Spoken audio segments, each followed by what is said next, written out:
Hello, karibu sana kwenye MNS Podcast kwa mara nyingine. Tunafurahi sana kukutana na wewe mdau wetu ambao unatufuatilia vyema. Nikukumbushe tu, M inasimama kwa jina la Mjenga, S inasimama kwa jina la Salma. Kwa majina yangu ni Salma Dakota Omar Mjenga Kashera. Niko na Omar Mjenga Rajab Kashera. Tunakukaribisha sana, ungana nasi katika safari hii nzuri ya wewe mengi kujifunza. Karibu sana, na leo tumepata nafasi nzuri ya kuzungumza na Sofia Bianaku. Naamini nitakuwa nimelitaja vizuri kabisa jina lako. Karibu sana. Tuna mengi ya kuzungumza naye. Usisahau kusema Mlimbwende. Wewe tena. Mlimbwende shangazi. Au shangazi. Maana ulishagombea Miss Tanga, right? Sasa mbona unaanza kufungua mambo mapema sana?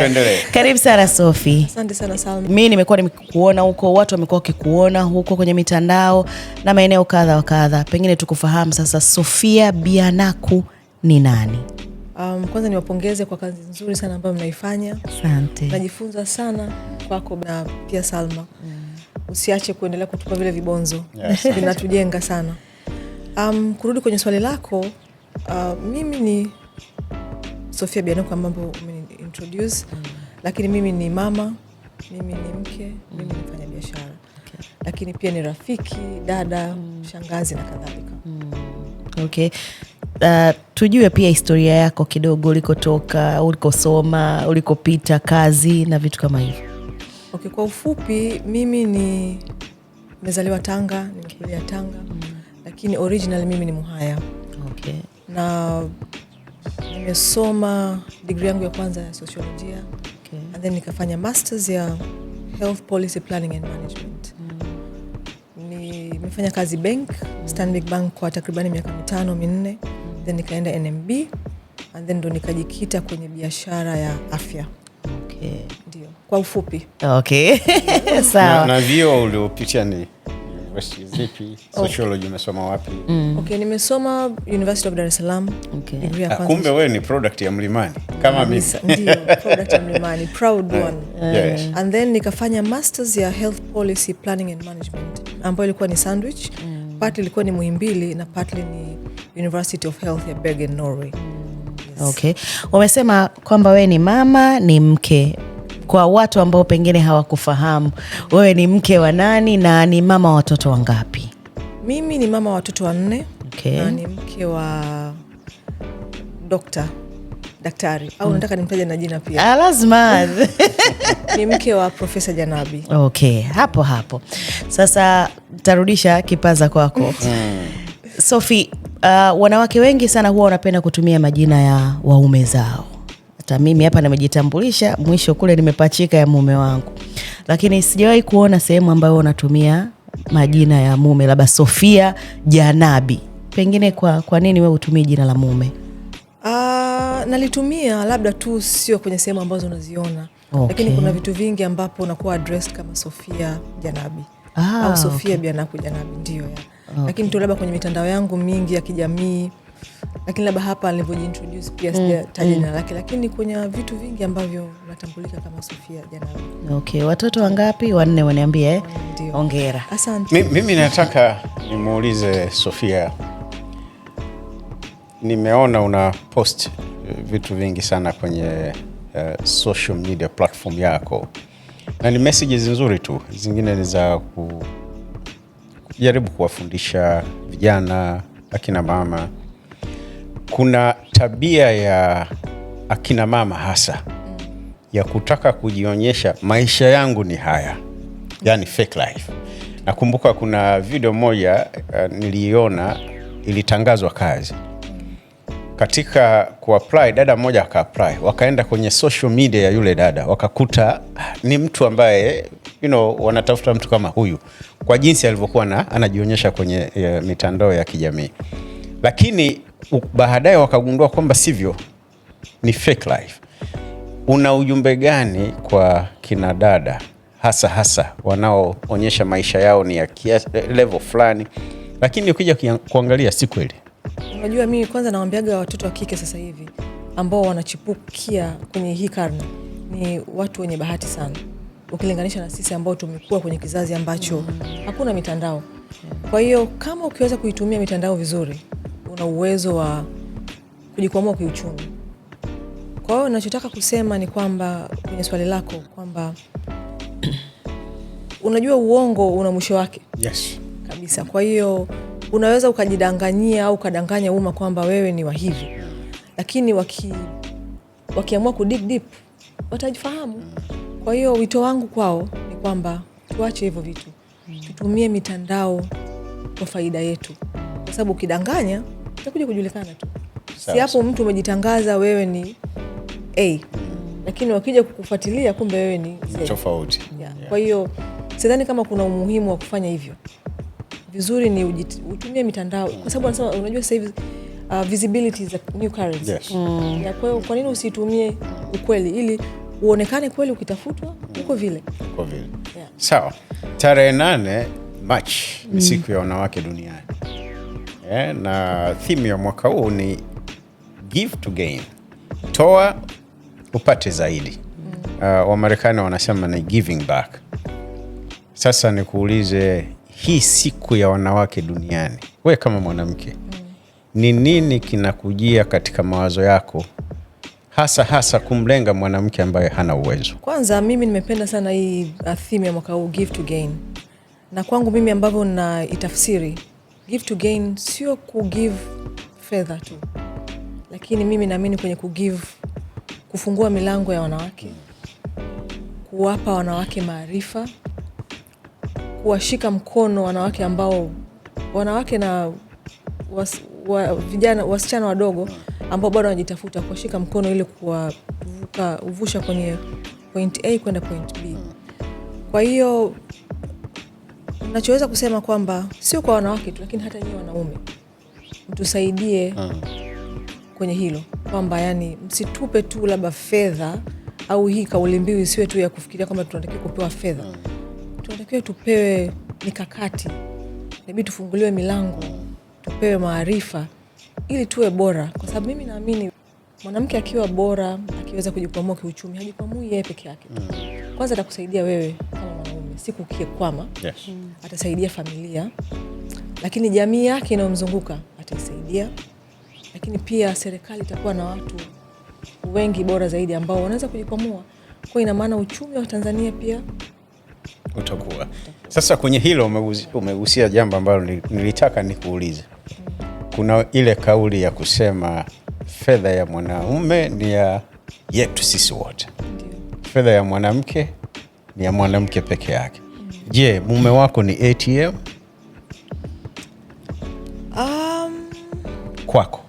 Kwangu mimi. Au mwanaume anatakiwa kuwa ATM kwa mwanamke? Nitajitahidi kujibu kwa busara zaidi. Yes. Naweza kusema kwamba unajua hata vitabu vya dini vinasema kwamba wanaume ndio vichwa za nyumba zetu au za sisi pia. Na sisi ni wasaidizi. Yeah. Kwa hiyo kujibu kwamba mwanamume ni ATM au sio ATM, mwanamume inabidi asimame kama mwanamume, kama ambavyo vitabu vya dini vinasema, lakini hata kama ambavyo tamaduni zetu zinasema. Lakini mwanamke hupaswi kukaa pale tu kusubiria kwamba mwanamume ndio awe ATM yako. Hapana. Si ndio balozi? Ni kweli. Inapendeza mwanamume akiwa amesimama, akiwa mwanamume and a half. Let me put it that way. Yeah. Lazima na wewe upambane. Kwa sababu imagine mwanamume ni anasimamia familia, tayari wewe ni ATM yako, na wewe umejipambania. Na siku ATM ikiondoka wote mnaanguka. Yeah. Lakini kama wewe umejipambania, ina maana na yeye utamsaidia. Utasaidia familia na mambo yatakuwa mazuri. Yeah. Lakini tusijibweteke. Hata kama mwanamke uko nyumbani, labda mwanamume anafanya kila kitu, ni jambo jema, na naomba wanaume pia wasiache kufanya hivyo. Kwa sababu ni vizuri. Wengine wanaacha kwa sababu mke ana kazi, ana uwezo, anajiweza. Lakini pale mwanamume anapokupa kipato, jitahidi uwe mjanja, ukimultiply 1 mile ahead. Sasa Sophie, mimi nikurudishe huko kwenye familia. Mimi nataka kujua mlikutana wapi na Dr. Janabi, mlikutana vipi, katika mazingira gani? Kwa sababu inawezekana mabinti, wanawake, mtu anakuona tu leo uko na mume na nini, lakini pengine hawajui mlikopita, mlikopanda na kushuka na vitu kama hivyo. Safari yenu ilianzia wapi? Okay, nakumbuka tulikutana miaka takribani 18 iliyopita, 16. Okay. Na labda mpaka sasa hivi kwenye ndoa tupo miaka 16. Tumekutana miaka 18 iliyopita, lakini kwenye ndoa tupo miaka 16 mwaka huu. Okay. Na nilikutana naye kupitia rafiki yangu ambaye kaka yake ni rafiki yake profesa. Kwa hiyo ndo safari ile. Connection hiyo. Yaani Sophie alikuwa na rafiki dada. Dada yule ana kaka yake ni rafiki wa profesa. Ndio. Walikuwa ni colleagues, wanafanya wote kazi yao. Okay. Kwa hiyo miaka 16 kwenye ndoa, miaka 18 ya kuwa pamoja ama kuanza kuwa pamoja. Okay. Maisha yakoje? Maisha sio lele mama, unajua maisha ya ndoa in fact yakoje? Ndio nakwambia maisha sio hamna maisha ya ndoa ambayo ni mepesi. Easy ride, lakini kwa sababu ukijua kama binadamu yote lazima iwe na changamoto. Na hakuna ndoa ambayo haina changamoto. Yes. Lakini unaomba Mungu akupe busara, unajifunza kutoka kwa wazazi, and then mambo yanakuwa sawa tu. Kwa hiyo mimi naweza kusema ndoa sio rahisi, lakini ni rahisi ukijua tu nafasi yako. Na mwenzako akijua nafasi yake, na changamoto zikitokea, unajua jinsi ya kukabiliana nazo. Kwa hiyo Dr. Janabi ni mume wa namna gani ama baba wa namna gani? Ni mwanamume na nusu. Wow. Kwa sababu a man and a half. Kwa sababu anafahamu sehemu yake ya yeye kuwa mume, kuwa baba. Kwa hiyo nadhani nashukuru Mungu kwa hilo. Ndio. Kwa watoto wake mkali sana au baba fulani hivi amazing na nini, mpole? Yes dad. Hapana. Profesa unaweza kumuona ni mpole, lakini sio mpole. Na ni mtu ambaye anakuambia maneno yake taratibu, lakini anaingia kama pasi. Kwa hiyo ni mtu ambaye kwa watoto wake ni baba bora sana. Okay. Lakini ni baba ambaye sio yes sio no, lakini anajua misingi bora ya kulea watoto. Kwa anajitahidi sana. Maisha ya kukaa mbali na mwenzio yakoje? Kwa sababu Prof sasa hivi yuko Congo Brazzaville, wewe uko hapa Dar es Salaam Tanzania. Sidhani kama mtakuwa mnaonana kivile, pengine baada ya miezi 2-3 ndo mnajikuta mnaonana. Maisha yakoje? Maisha ya mahusiano ya mbali yakoje? Unajua mara nyingi huwa namtania, namwambiaga hata kabla hajapata hii kazi. Naambia nadhani kwenye kichwa chako, nadhani mimi kwenye listi yako ni namba 5. Yaani yeye nadhani kipaumbele chake labda itakuwa ni kazi. Alafu watoto wake, alafu labda wazazi wake, alafu mimi. Alafu yeye anaambia unajua ushukuru Mungu pia at least uko kwenye list. Hiyo nimeipenda. Lakini wapo wengine mama hayumo kwenye list.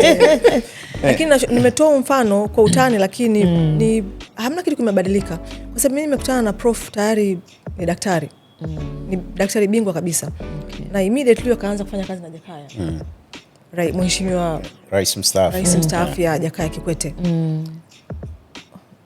Nakumbuka kama nilivyokuambia, yeye kazi yake ni mtu ambaye anapenda kufanya kazi. Anapenda kazi yake na sio kuifanya tu, aifanye kwa weledi. Kwa hiyo ni mtu ambaye nimeshamuelewa ni mtu aina gani. Na wakati anafanya kazi na Mheshimiwa Rais, safari zipo nyingi sana. Za nje ya Tanzania, ndani ya Tanzania. Na wakati mwingine muda mrefu. Hata akiwa Tanzania, unakuta anatoka nyumbani saa 12 asubuhi. Anarudi nyumbani saa 6 usiku, saa 8 usiku. Saa nyingine mpaka hata asubuhi. Inategemeana na kazi ambazo wanaifanya.